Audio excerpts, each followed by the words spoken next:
प्रिय भाइयों और बहनों, आज का वचन हमें ईश्वर की महान योजना की ओर ले चलता है।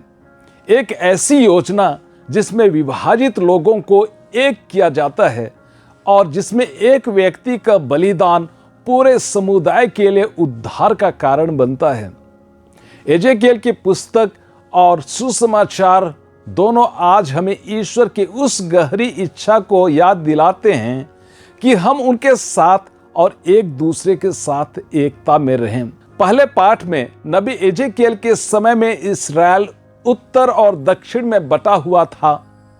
लोगों में आपसी विद्वेष और ईश्वर से दूरी थी, लेकिन ईश्वर कहते हैं, मैं अपने देश में तथा इस्राएल के पर्वतों पर उन्हें एक राष्ट्र बना दूंगा और एक ही राजा उन सबों का राजा होगा। वे अब से ना तो दो राष्ट्र होंगे और ना दो राज्यों में विभाजित होंगे।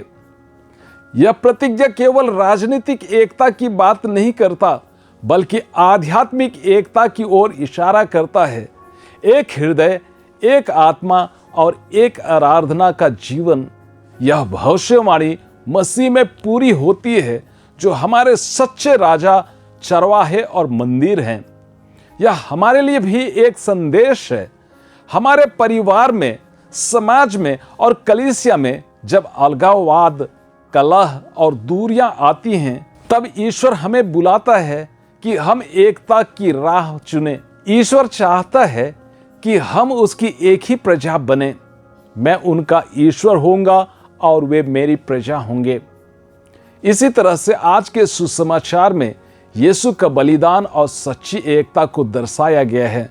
सुसमाचार में हम यीशु की लोकप्रियता को देखते हैं। नेताओं को चिंता होने लग जाता है। वे डरते हैं कि रोमियों की सत्ता खतरे में पड़ जाएगी और राष्ट्र नष्ट हो जाएगा। इस भय से प्रेरित होकर महायाजक कैफस यह कहता है, आप यह नहीं समझते हैं कि हमारा कल्याण इसी में है कि जनता के लिए एक ही मनुष्य मरे और समस्त राष्ट्र का सर्वनाश ना हो। आगे उसने कहा, ईसा राष्ट्र के लिए मरेंगे और न केवल राष्ट्र के लिए, बल्कि इसलिए कि वे ईश्वर की बिखरी हुई संतान को एकत्र कर लें।